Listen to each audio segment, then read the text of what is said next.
Welcome to another special edition of Litter Media Live, and those of you listening on Litter Media Radio, appreciate you tuning in. We invited a follow-up interview with this guy, Brian Grigsby, from Fellowship for Christian Athletes, the Southern Ohio chapter, and you were on stage for everybody this past weekend in a big way through Gus Macker, and we want to have a recap of what maybe you didn't know about Gus Macker and from the event this weekend. So details are coming up. But first, let's tell you about Accurate Heating, Cooling, and Plumbing. They are your trusted comfort advisor and one of the sponsors of Gus Macker. If you've got a heating issue, cooling issue, or a plumbing issue, you need that taken care of in your home or your business, Accurate can handle that. If you're building a new home, you bet they can set you up too. Find out more when you click on this ad anywhere you see it at littermedia.com. And that will take you right to AccurateHVAC.com. Gus Macker is in the books for 2025. I'm sure you're already thinking about what 2026 might look like. But I had texted Brian Sunday afternoon. I wasn't able to make it out to the event this year, but I hoped everything was going and I wanted to invite you in to talk about this. And he sends back this long response, and I thought, this is great. Shared the details with my church Sunday night. You got, the Lord got an applause and a lot of praise to the Lord's for what was being done over the weekend. Yeah, it was hard, and we're still trying to figure out how to really capture everything that happened. I mean, we tried to get some photos and videos and things, and now I'm also realizing, man, I could have done a lot better job. I couldn't have, but I probably could have had people do a lot better job of trying to capture everything. And so when you sent that text, I'm like, I don't even know where to start. And as you can imagine, I've gotten several messages over the past, 3 or 4 days from the day it started till even this today, just asking, hey, how did it go? Because we've obviously been talking about it a lot. And it's really hard to answer that question, to be transparent, because the Lord just did so much over the weekend. There was a lot of challenges and a lot of hurdles. I mean, if you didn't know, it rained all day on Friday during setup. Well, to tape streets, to put lines down is not possible when it's raining. Mm-hmm. Well, our team, in particular, one of our leaders, Lana Fairchild, she said on Thursday night when we were setting the hoops up, she says, hey, the rain is coming tomorrow. We have to tape lines tonight. I would not have known that. She's done this many of times, and she knows that if we don't get the tape down Friday or Thursday night, it's not happening. And then we'll be up at trying to retape because it won't stick. Anyway, Lana and our other people the streets were not closed Thursday night. And we had 18 courts on the street taped Sunday night. Thursday night. No one was injured in the process. No one was injured. That's good. A few horns were beeped at them. Yeah. But we self-protected them while we measured, and obviously every court has to be measured. And between Gus's team and Lana and her team of volunteers, I mean, they just crushed it. And I say that example because that's a small thing that had to happen. That's a tangible thing for the event to happen. But the people that the Lord brought and assembled for this event to happen was unbelievable. And I'm still trying to figure out, how do I show gratitude to 30 plus officials, over 200 volunteers that came and helped, Gus's team, our leadership team. It's hard to really show gratitude. And so one of our prayers going in was, Lord, if you would just please bless these people while they're here so that they feel your blessing, that'll be significantly better than me just trying to tell them thank you. So I know that you had to step out on faith when this was presented to you as a possibility. And then you had to stand firm in that faith all the way up to Saturday and Sunday. I'm sure it's been tried along the way. It has been. I think that the biggest thing we've been able to stand on is we spent months. I think about Nehemiah.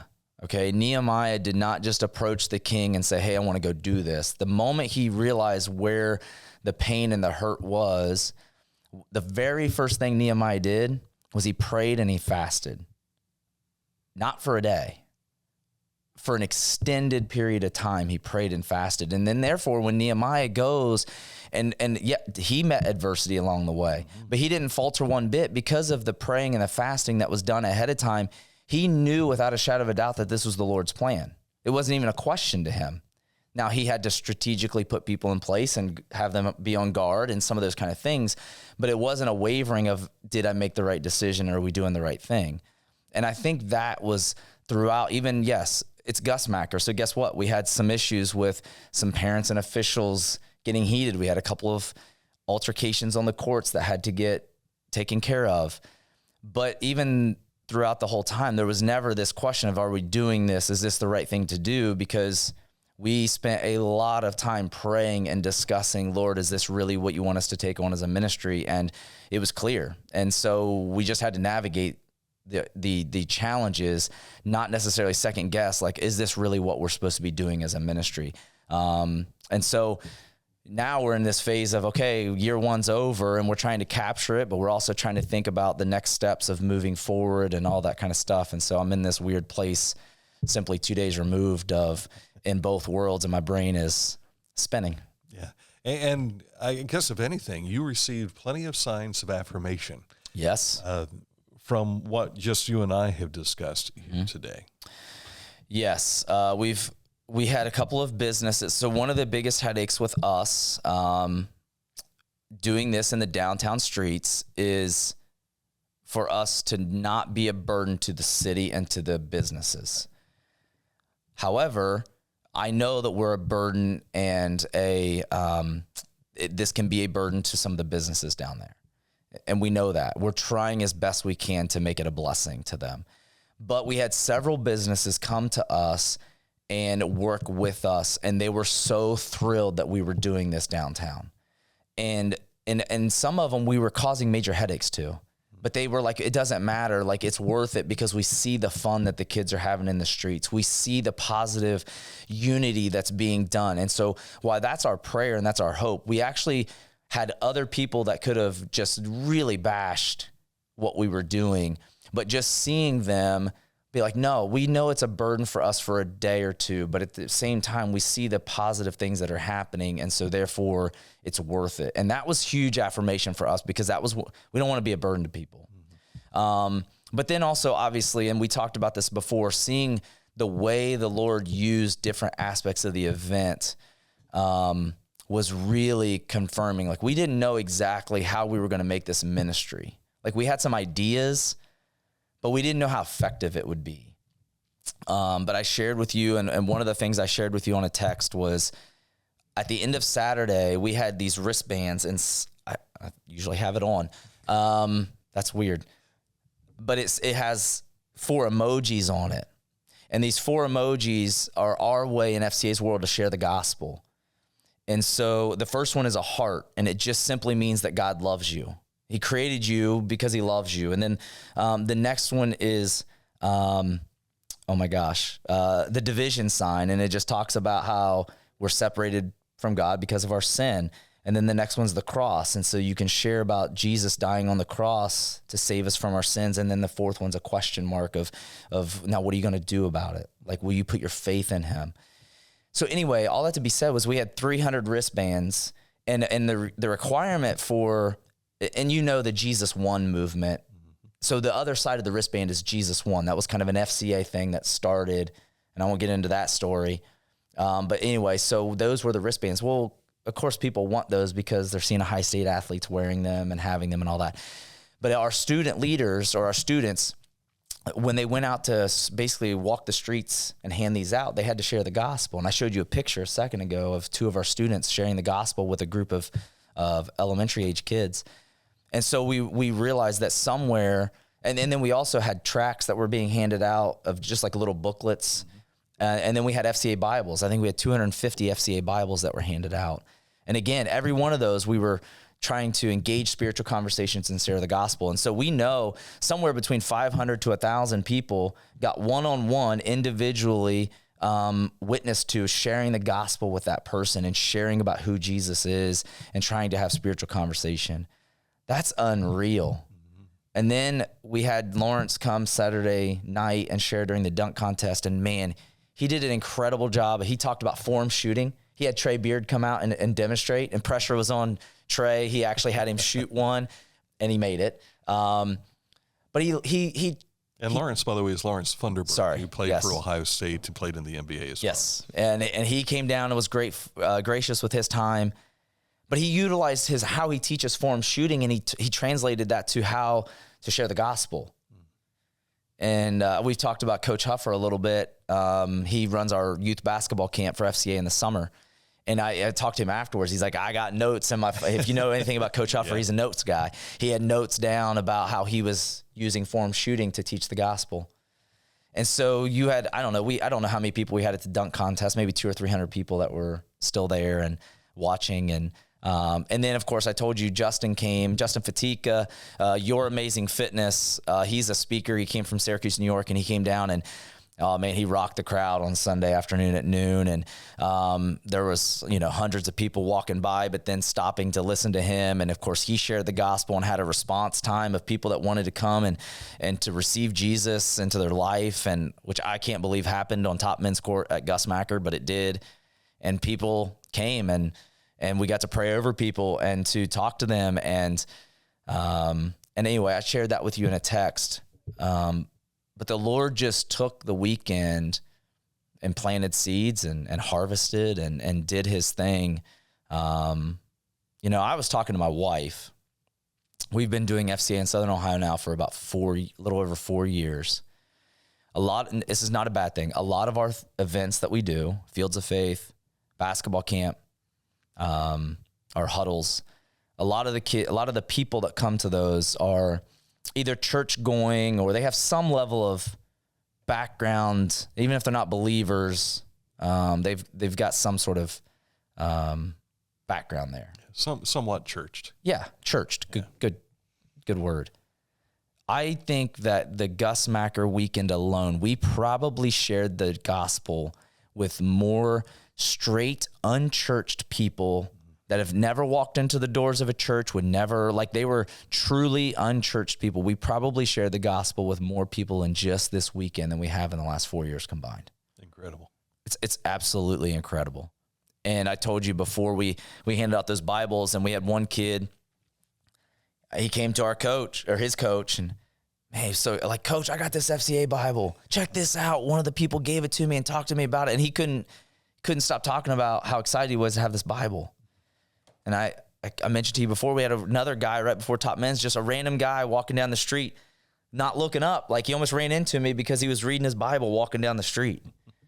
And I stopped and talked to him. His name was Dimitri, and he's not even from Chillicothe. And he was so excited because he had a Bible. I have no idea what the Lord did last weekend, but I know before we started this conversation on air, I told him, I said, we can talk nuts and bolts about the Gus Macker, but I want to talk about what you've learned from it and the things that you have seen. Yeah. And these are the types of stories that a ministry is pleased with because you see it in action. Yeah. And I'm telling you, these young kids, an opportunity to experience their faith and witnessing in public to individuals. That's something that we never would have done probably 30 years ago. Heck, maybe even 15 years ago. I mean, the reality is I wouldn't have done it as a high school kid. Yeah. Like I was not bold enough. I mean, I was a Christian, but I was not bold enough to go walk up to somebody and just start trying to engage with us in a spiritual conversation with them. It's very uncomfortable. It is very uncomfortable. It is. But once you have that either acceptance or rejection, you get used to it. You feel a little better about what you're doing. Well, you get like the reason it's fear, right? That prevents us from doing it. Well, the moment we stop worrying about ourselves and we start worrying about the person that we're trying to talk to, we get out of our own way because all we're trying to do is love and serve that person. We have the greatest news the world has ever known, and we just want to share it. We're not trying to belittle or shame or any of that kind of stuff. No, we just want to share something with you and get to know you at a heart level. And when we do that, it's not so much about just trying to share something to move on to the next person. No, it was like we had people. And so Joe Messer, who's a pastor at Chillicothe Baptist, he kind of led our evangelism team. And he really did a great job. And I give him a huge shout out. We had so many church partners that did so many different things. And Joe's specific role was he helped these kids and emboldened them to go and do this. And it was such a blessing because, and his heart behind it is not just to try to get as many things handed out as you can, but it was just a tool to help you gain a conversation with somebody that you don't know could change their life. If nothing else, it might plant a seed that the Lord may cultivate later. Mm-hmm. And so he did a really good job with that. And you asked what we learned, and we learned that, man, it takes an army of people and getting people. I had a conversation with Justin Fatika, who is our main speaker, and he's very gifted at what he does. And I had a conversation with him when he was done, and he asked me what I was passionate about and what I'm not a speaker. Y'all are realizing that, with this, especially at large crowds. And, but I told him, I said, one of the things that I love the most and I get most passionate about is finding people's gifts and putting them in position to thrive. And, even if it's as simple as a scorekeeper, that is just there and is providing a hospitable atmosphere. The Lord calls us to be hospitable people. And that looks different in a place like Gus Macker. And so I sent a message to one of my teammates this morning who, him and his team from their church and other churches, they served food to our volunteers all weekend. And they did it because they wanted to do it. And they didn't ask for credit. They were literally behind the scenes. But because of that, the people who were there to volunteer and then our officials, our referees, they felt special. They felt like they mattered. And if I would have asked that same guy to go do something different, he wouldn't have been very good at it. But he was in his environment that he could thrive in. And so I realized that with Gus Macker, there's so many moving parts. But man, if you can get the right people in the right seats and let them operate out of the gifts that God's given them, they'll be blessed. The Lord will bless them in that. And they'll feel not burdened, but energized and all that kind of stuff. And so, that was one of the biggest things we learned is it takes a lot of people. But when you have them in the right seats and the Lord's behind it, they'll be blessed in their service and their efforts. And that alone, is a win. So. Yeah. I have a feeling that when you report back to your Fellowship of Christian Athlete bosses, you'll be able to say, man, let me try and share with you what happened over the weekend. I was actually blessed. My supervisor, who's the executive director of Columbus, or of Central Ohio, the reality is the reason that Justin came on Sunday was because of his relationship with my director in Columbus.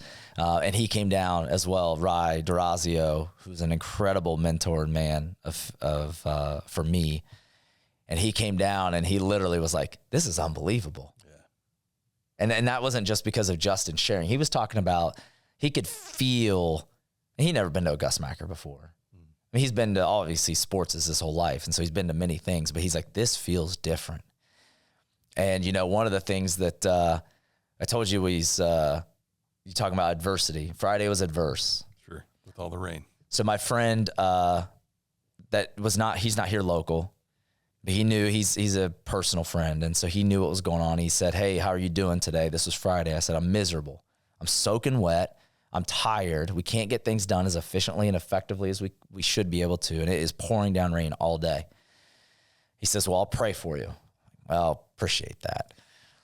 Well, about an hour later, I got a text from him again, and he says, hey, in my praying, the Lord wanted me to remind you that some things needed to be cleansed before this weekend can happen, and he's cleansing them right now. And let me tell you something. You want to talk about a perspective shift? There's a reason we have brothers in our lives that's the reason, because I was not in a good spot Friday. Yeah. Well, I thought about you on Friday through all that rain as Appreciate that. and I was thinking about what I heard Franklin Graham say during the presidential inauguration a couple of years ago. He said, we're sitting through this rain, but it is God's blessing upon what's about to happen. Yeah. And so it appeared to work out that way. It really did. And, it's, again, we learn a lot, and we're in the process of trying to meet with every one of our team leaders now one-on-one, or I am, to get their feedback so we can try to make it better. And next year, because we don't ever feel like anything is done. We always feel like one of our core values I've talked about before is excellence. And so we want to do it with excellence. And we know it's not going to be perfect, but we want to strive for excellence. And we think that's honoring and glorifying to the Lord. And so we're going to continue to do that. And so we're now going to be in the debriefing mode and all that, and see what the Lord's going to continue to do, and just trust that seeds that were planted, he'll continue to cultivate and hopefully harvest. And we were blessed to be able to do this event. It really was. It was a lot of work for a lot of people, but yeah, I don't know. I'm just thinking of other stories that we don't want to get into and have time for, but the Lord did a lot of stuff. Showing that he's still in control. That he is. And he needs, thank goodness. He needs obedience from his people. And you guys were obedient to that. So. Amen to that. Again, if you want to find out more about Southern Ohio FCA, you have contact information. Yes, we do. So just go to southernohiofca.org. That's our website, or you can find us on Facebook and Instagram. But our website, we have a basketball camp coming up. I'll go ahead and give a plug for that. I firmly believe that we are pushing, if we haven't already gotten there, to having the best youth basketball camp in Southern Ohio. I think so. Coach Huffer does an amazing job. We have incredible coaches that come from Unyuta and Adina and Logan Elm and Circleville and different places that come and to serve at our basketball camp. And they get to come and coach, and Coach Huffer does a lot of the organizing with what we do. It's for 4th, 5th, and 6th grade boys, and then 4th, 5th, and 6th grade girls. We hosted at Unyuta High School, and there's more information that we're starting to put on our website. That would be a great opportunity for a lot of these kids to stay connected to FCA. But then also we obviously have our ongoing ministry that'll kick back up in the fall at our schools.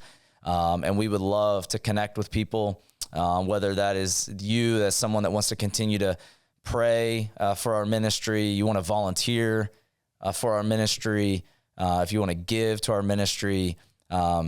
My contact personally is on our website. As you can tell, I like to talk about stories of the Lord's movement. He's not a speaker, though, but I am not. He is gifted in being able to share. I can talk, especially about things I love. And so I will happily sit down over coffee and just talk to you about if you feel like the Lord is calling you in any regards to do more and to be a part of things that are happening with FCA, I would be thrilled to sit down and talk to somebody and start navigating what that would look like. And of course, you can find his phone number, contact information, all that available on your website, which is southernohiofca.org. Simple enough. Yes. southernohiofca.org. Brian Grigsby, happy to see how things played out. Likewise. Thanks for the invitation. And thanks for coming in. And thank you for watching as well, and for Accurate Heating, Cooling, and Plumbing for what they have done to help present this presentation to you here on another edition of Litter Media Live.